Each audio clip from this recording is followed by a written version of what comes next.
ಲೋಕಸಭೆ ಟಿಕೆಟ್ಗಾಗಿ ಕಾಂಗ್ರೆಸ್ನಲ್ಲಿ ಶುರುವಾಯಿತು ಲಾಬಿ. 3 ಕ್ಷೇತ್ರಗಳ ಮೇಲೆ ಕಣ್ಣಿಟ್ಟಿದ್ದಾರೆ ಕೈ ಹಿರಿಯ ನಾಯಕ ಬಿಕೆ ಹರಿಪ್ರಸಾದ್. ಬೆಂಗಳೂರು ಕೇಂದ್ರ, ಹಾಗೆ ಬೆಂಗಳೂರು ದಕ್ಷಿಣ, ಆಮೇಲೆ ಕರಾವಳಿ ಭಾಗ, ದಕ್ಷಿಣ ಕನ್ನಡ. ಕಳೆದ ಬಾರಿ ಅವರು ಸೋತಿದ್ರು, ತೇಜಸ್ವಿ ಸೂರ್ಯ ಅವರ ವಿರುದ್ಧ ಹರಿಪ್ರಸಾದ್ ಸೋತಿದ್ರು ಬೆಂಗಳೂರು ದಕ್ಷಿಣದಿಂದ. ಆದರೆ ಈ ಬಾರಿ 3 ಕ್ಷೇತ್ರಗಳ ಮೇಲೆ ಕಣ್ಣಿಟ್ಟಿದ್ದಾರೆ ಕಾಂಗ್ರೆಸ್ MLC. ಅಂದರೆ ಈಗ ಬಿಕೆ ಹರಿಪ್ರಸಾದ್ ಅವರು ಸಿದ್ದರಾಮಯ್ಯ ಜೊತೆಗೆ ಯಾವ ರೀತಿ ಸಂಬಂಧವನ್ನು ಇಟ್ಕೊಂಡಿದ್ದಾರೆ, ಸದ್ಯಕ್ಕೆ ಅವರ ಅಸಮಾಧಾನಗಳು ಇವೆಲ್ಲವನ್ನು ಕೂಡ ಹೈಕಮಾಂಡ್ ಗಮನಿಸಿದೆ. ಆದರೂ ಕೂಡ ಬಿಕೆ ಹರಿಪ್ರಸಾದ್ ಹೈಕಮಾಂಡ್ ಮಟ್ಟದಲ್ಲಿ ಬಹಳ ಪವರ್ಫುಲ್ ಆಗಿದ್ದಾರೆ. ಸೋನಿಯಾ ಗಾಂಧಿ ಮತ್ತು ರಾಹುಲ್ ಗಾಂಧಿ ಅವರ ಜೊತೆಗೆ ಖರ್ಗೆ ಅವರೊಂದಿಗೆ ಉತ್ತಮ ಒಡನಾಟವನ್ನು ಹೊಂದಿದ್ದಾರೆ. ಆದರೆ ಸಂಘಟನೆ ವಿಚಾರ ಅಂತ ಬಂದಾಗ ಬಿಕೆ ಹರಿಪ್ರಸಾದ್ ಅಷ್ಟೊಂದು ಸಂಘಟನಾ ಚತುರಾಯ ಅಂತ ಏನಲ್ಲ. ಯಾಕೆಂದರೆ ಡೆಲ್ಲಿ ರಾಜಕಾರಣದಲ್ಲಿ ಜಾಸ್ತಿ ಸಕ್ರಿಯರಾಗಿದ್ದಂಥವ್ರು, ರಾಜ್ಯ ರಾಜಕಾರಣದಲ್ಲಿ ಅವರ ಛಾಪುಗಳು ಬಹಳ ಕಡಿಮೆ. ಕಳೆದ ಬಾರಿ ಅವರು ಸೋತಿದ್ದಂಥದ್ದು. ಆಮೇಲೆ ಅವರು ವಿಧಾನಸಭೆ ಚುನಾವಣೆಗೂ ಕೂಡ ಒಂದು ಬಾರಿ ಸ್ಪರ್ಧೆಯನ್ನು ಮಾಡಿದರು, ಆ ಸಂದರ್ಭದಲ್ಲೂ ಕೂಡ ಅವರು ಸೋತಿದ್ದರು. ಇದುವರೆಗೂ ವಿಧಾನಸಭೆ ಚುನಾವಣೆಯಲ್ಲೂ ಕೂಡ ಅವರು ಗೆದ್ದಿಲ್ಲ, ಒಂದು ಸಾರಿ ಲೋಕಸಭೆಯಲ್ಲೂ ಕೂಡ ಗೆದ್ದಿಲ್ಲ. ಹಾಗಾದರೆ 3 ಕ್ಷೇತ್ರಗಳ ಮೇಲೆ ಬಿಕೆ ಹರಿಪ್ರಸಾದ್ ಕಣ್ಣಿಟ್ಟಿದ್ದು ಯಾಕೆ? ದಕ್ಷಿಣ ಕನ್ನಡದಲ್ಲಿ ತಮ್ಮದೇ ಸಮುದಾಯದ ಮತ ಬ್ಯಾಂಕ್ ಗಟ್ಟಿ ಮಾಡಿಕೊಳ್ಳೋಕ್ಕೋಸ್ಕರ, ಅಂದರೆ ಕರಾವಳಿ ಭಾಗದಲ್ಲಿ. ದಕ್ಷಿಣ ಕನ್ನಡದಲ್ಲೂ ಕೂಡ ಈಗ ಅವರು ಕಣ್ಣಿಟ್ಟಿದ್ದಾರೆ. ಈಡಿಗ ಸಮುದಾಯ ಹೆಚ್ಚಿರೋದ್ರಿಂದಾಗಿ ಸುಲಭವಾಗಿ ಗೆಲ್ಲುವ ಗುರಿ ಹಾಕೊಂಡಿದ್ದಾರೆ. ಬಿಜೆಪಿಯಿಂದ ಕಟೀಲ್ಗೆ ಟಿಕೆಟ್ ಕೊಟ್ಟರೆ ಸುಲಭ ಜಯದ ನಿರೀಕ್ಷೆ ಇದೆ. ನೋಡಿ, ಈಗ ಬಿಜೆಪಿಯಿಂದ ನಳಿನ್ ಕುಮಾರ್ ಕಟೀಲ್ ಅವ್ರಿಗೆ ಏನಾದರೂ ಟಿಕೆಟ್ ಸಿಕ್ಕರೆ ಆರಾಮಾಗಿ ಅವ್ರು ಗೆಲ್ಲಬಹುದು ಅನ್ನುವಂಥ ನಿರೀಕ್ಷೆ. ಬೆಂಗಳೂರು ದಕ್ಷಿಣ ಅದವ್ರಿಗೆ ಹಳೆಯ ಕ್ಷೇತ್ರ, ಸ್ಪರ್ಧೆ ಮಾಡಿರುವಂಥ ಅನುಭವ ಇದೆ, ಆಮೇಲೆ ಹಿಡಿತಾ ಇದೆ. ಒಕ್ಕಲಿಗ, ಬ್ರಾಹ್ಮಣ, OBC ಸಮುದಾಯದ ಮತ ಬ್ಯಾಂಕ್ ಗಟ್ಟಿಯಾಗುತ್ತೆ. ಇದರ ಜೊತೆಗೆ ಕಾಂಗ್ರೆಸ್ ವೋಟ್ ಬ್ಯಾಂಕ್ ಸಹಕಾರ ಸಿಗುವಂಥ ಲೆಕ್ಕಾಚಾರ. ಬೆಂಗಳೂರು ಕೇಂದ್ರದಲ್ಲಿ ಅಲ್ಪಸಂಖ್ಯಾತ ಸಮುದಾಯದ ಮತ ಬ್ಯಾಂಕ್ ಹೆಚ್ಚಿದೆ. ಹೇಗಿದ್ರೂ ಮುಸ್ಲಿಮರು ತಮ್ಮನ್ನು ಪರಿಗಣಿಸ್ತಾರೆ, ನನಗೆ ವೋಟ್ ಮಾಡ್ತಾರೆ ಅನ್ನುವಂಥ ವಿಶ್ವಾಸ ಅವರಿಗಿದೆ. ಈಗ ಮುಸ್ಲಿಂ ಸಮುದಾಯ ಏನು BJP ವೋಟ್ ಮಾಡ್ತಾರಾ? ಇಲ್ಲ. ಅವ್ರು ಯಾರೇ ನಿಂತ್ಕೊಳ್ಳಿ, ಎಂಥ ಅಭ್ಯರ್ಥಿ ಆಗಿರಲಿ, ಅವ್ರ ಓಟುಗಳು ಸಾಂಪ್ರದಾಯಿಕವಾಗಿ ಅದು ಕಾಂಗ್ರೆಸ್ ಪಾಲಿಗೆ ಶತಸಿದ್ಧ. ಯಾಕಂದರೆ ಈಗ BJP ಮತ್ತು JDS ಮೈತ್ರಿ ಹೋಗ್ತಿದೆ ಅಲ್ವಾ, ಅದಕ್ಕೆ. ಈಗ ದಕ್ಷಿಣದಲ್ಲಿ ನಿಂತ್ಕೊಂಡ್ರೆ ಏನು ಲಾಭ ಆಗುತ್ತೆ? ತೇಜಸ್ವಿ ಸೂರ್ಯಗೆ ಫೈಟ್ ಕೊಡುವಂಥದ್ದು ನಿಶ್ಚಿತ. ಕಳೆದ ಬಾರಿ ಸ್ಪರ್ಧಿಸಿ ಪರಾಭವಗೊಂಡಿದ್ದಾರೆ, ಈ ಬಾರಿ ಸಿಂಪತಿ ಬರ್ಬೋದು. ಆದರೆ ಕೆಲವೊಂದಿಷ್ಟು ಅವರ ಕಾಂಟ್ರವರ್ಸಿಯಲ್ ಹೇಳಿಕೆಗಳು ಕೂಡ ಇಲ್ಲಿ ಬಹಳ ಸಂಚಲನವನ್ನು ಕ್ರಿಯೇಟ್ ಮಾಡಿದ್ವು. ಬಟ್ ಈಗ ದಕ್ಷಿಣ ಕನ್ನಡ ಕರಾವಳಿ ಭಾಗಕ್ಕೆ ಹೋದರೆ ತಮ್ಮದೇ ಸಮುದಾಯದ ಒಂದು ಓಲೈಕೆ ಮಾಡುವಂಥ ಪ್ರಯತ್ನಗಳು ಆಗ್ಬೋದು. ಮತ್ತಷ್ಟು ಮಾಹಿತಿ ಶಿವಕುಮಾರ್ ನೀಡ್ತಾರೆ. ಶಿವಕುಮಾರ್, ಬಿಕೆ ಹರಿಪ್ರಸಾದ್ ಈಗ 3 ಕ್ಷೇತ್ರಗಳ ಮೇಲೆ ಯಾಕೆ ಜಾಸ್ತಿ ಚಿತ್ತವನ್ನು ಹರಿಸಿದ್ದು? ಹೈಕಮಾಂಡ್ ಅವರ ಆಯ್ಕೆಗೆ ಬಿಟ್ಟು ಟಿಕೆಟನ್ನು ಫೈನಲ್ ಮಾಡ್ಬೋದಾ? ಅದರ ಜೊತೆಗೆ ಗೆಲ್ಲುವ ಸಾಧ್ಯತೆಗಳು ಹೇಗಿದೆ? ಇವರ ಜಾತಿ ಲೆಕ್ಕಾಚಾರ ಏನಾಗಿದೆ ಅಂತ?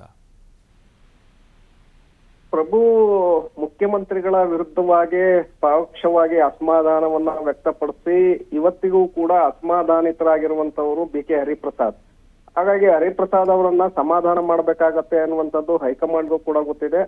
ಜೊತೆಗೆ ಕಾಂಗ್ರೆಸ್ನ ನಿಷ್ಠಾವಂತ ಕಾರ್ಯಕರ್ತ ಹರಿಪ್ರಸಾದ್, ಹಿಂದುತ್ವದ ಪ್ರಬಲ ವಿರೋಧಿ ಕೂಡ ಹೌದು. ಹಾಗಾಗಿ ಈ ಬಾರಿ 3 ಕ್ಷೇತ್ರಗಳ ಮೇಲೆ ಲೋಕಸಭಾ ಚುನಾವಣೆಯಲ್ಲಿ 3 ಕ್ಷೇತ್ರಗಳನ್ನ ಸೆಲೆಕ್ಟ್ ಮಾಡ್ಕೊಂಡಿದ್ದಾರೆ. ನಂಗೆ 3ರಲ್ಲಿ 1 ಕ್ಷೇತ್ರವನ್ನ ಕೊಡಿ ಅಂತೇಳಿ ಈಗಾಗಲೇ ಹೈಕಮಾಂಡ್ಗೂ ಕೂಡ ಬೇಡಿಕೆಯನ್ನ ಇಟ್ಟಿದ್ದಾರೆ. ಒಂದು ಬೆಂಗಳೂರು ದಕ್ಷಿಣ, ಮತ್ತೊಂದು ಬೆಂಗಳೂರು ಕೇಂದ್ರ, ಹಾಗೆ ದಕ್ಷಿಣ ಕನ್ನಡ. ಯಾಕೆಂದ್ರೆ 3ರಲ್ಲೂ ಕೂಡ ಕೆಲವು ಲೆಕ್ಕಾಚಾರಗಳನ್ನ ಇಟ್ಕೊಂಡೆ ಟಿಕೆಟ್ ಅನ್ನ ಹರಿಪ್ರಸಾದ್ ಅವರು ಕೇಳ್ತಾ ಇದ್ದಾರೆ. ಅದರಲ್ಲಿ ಬೆಂಗಳೂರು ಕೇಂದ್ರದಿಂದ ಪ್ರಬಲವಾಗಿ ಅವರು ಟಿಕೆಟ್ ಅನ್ನ ಬಯಸಿದ್ದಾರೆ ಈ ಬಾರಿ.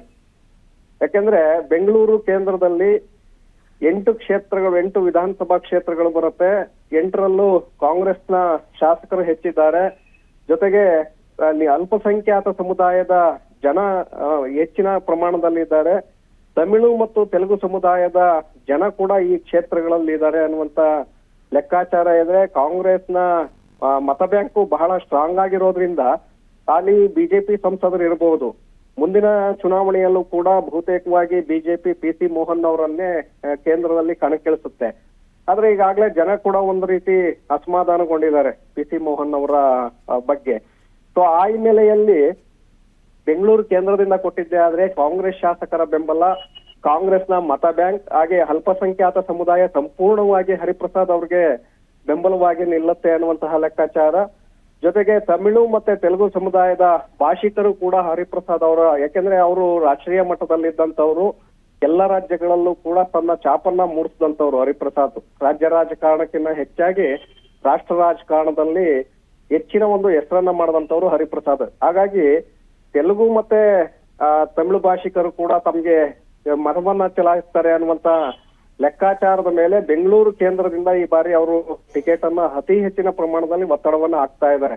ಅದರ ಜೊತೆಗೆ ಬೆಂಗಳೂರು ದಕ್ಷಿಣದಿಂದಲೂ ಕೂಡ ಟಿಕೆಟ್ ಅನ್ನ ಬಯಸಿದ್ದಾರೆ. ಒಂದು ವೇಳೆ ಬೆಂಗಳೂರು ಕೇಂದ್ರ ಕೊಡೋದಕ್ಕೆ ಸಾಧ್ಯ ಆಗ್ಲಿಲ್ಲ ಅಂದ್ರೆ ಬೆಂಗಳೂರು ದಕ್ಷಿಣ ಇಲ್ಲವೇ ಮಂಗಳೂರು ದಕ್ಷಿಣ ಕನ್ನಡ ಜಿಲ್ಲೆಯನ್ನ ಟಿಕೆಟ್ ಅನ್ನ ಕೊಡಿ ಅಂತೇಳಿ ಬೇಡಿಕೆಯನ್ನ ಇಟ್ಟಿದ್ದಾರೆ. ದಕ್ಷಿಣ ಕನ್ನಡದಲ್ಲಿ ತಮ್ಮದೇ ಸಮುದಾಯ ಅಂದ್ರೆ ಈಡಿಗ ಸಮುದಾಯದ ಮತ ಬ್ಯಾಂಕ್ ಬಹಳ ಪ್ರಭಾವಿಯಾಗಿದೆ. ಯಾಕೆಂದ್ರೆ ಅಲ್ಲಿ ಯಾರು ಗೆಲ್ಲಬೇಕು ಅನ್ನುವಂತ ನಿರ್ಧಾರವನ್ನ ಮಾಡುವಂತದ್ದೇ ಈಡಿಗ ಸಮುದಾಯ. ಸೊ ಹಾಗಾಗಿ ಅಲ್ಲಿ ದಕ್ಷಿಣ ಕನ್ನಡದ ಜೊತೆಗೆ ನಳಿನ್ ಕುಮಾರ್ ಕಟೀಲ್ ಅವ್ರಿಗೂ ಕೂಡ ಅಲ್ಲಿ ಹೆಸರು ಈಗಾಗಲೇ ಜನಸಾಮಾನ್ಯರಲ್ಲಿ ಮರೆಯಾಗ್ತಾ ಇದೆ. ಆ ಹಿನ್ನೆಲೆಯಲ್ಲಿ ಕಟೀಲ್ ಅವ್ರಿಗೆ ಅಲ್ಲಿ ಟಿಕೆಟ್ ಅನ್ನ ಕೊಟ್ಟಿದ್ರೆ ನಾನು ಈಸಿಯಾಗಿ ಗೆಲ್ಲಬಹುದು ಅನ್ನುವಂತ ಲೆಕ್ಕಾಚಾರ ದಕ್ಷಿಣ ಕನ್ನಡದಲ್ಲಿ ಹರಿಪ್ರಸಾದ್ ಅವ್ರಿಗಿದೆ. ಜೊತೆಗೆ ಕಾಂಗ್ರೆಸ್ನ ಮತ ಬ್ಯಾಂಕ್ ಕೂಡ ಈಗ ಗಟ್ಟಿ ಆಗ್ತಾ ಇದೆ ದಕ್ಷಿಣ ಕನ್ನಡ ಭಾಗದಲ್ಲಿ.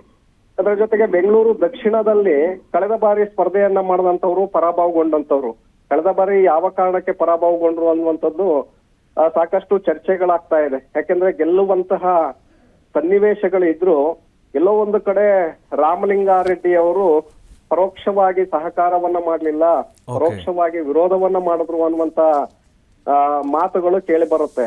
ಯಾಕೆಂದ್ರೆ ಹರಿಪ್ರಸಾದ್ ಅವರು ದಕ್ಷಿಣದಲ್ಲಿ ಗೆದ್ದಿದ್ದೇ ಆದ್ರೆ, ಅವರನ್ನ ಗೆಲ್ಸಿದ್ದೇ ಆದ್ರೆ ತಮ್ಮ ಮೇಲೆ ಹಿಡಿತವನ್ನ ಸಾಧಿಸಬಹುದು ಅನ್ನುವಂತಹ ಅನುಮಾನದ ಮೇಲೆ ರಾಮಲಿಂಗಾರೆಡ್ಡಿ ಅವರು ಆಗ ಸಂಪೂರ್ಣವಾದಂತಹ ಸಹಕಾರವನ್ನ ಹರಿಪ್ರಸಾದ್ ಅವರಿಗೆ ಕೊಡ್ಲಿಲ್ಲ, ಬೆಂಬಲವನ್ನ ಕೊಡ್ಲಿಲ್ಲ. ಹಾಗಾಗಿ ಕಳೆದ ಲೋಕಸಭಾ ಚುನಾವಣೆ ಸಂದರ್ಭದಲ್ಲಿ ಅವರು ಸೋಲ್ಬೇಕಾಯ್ತು.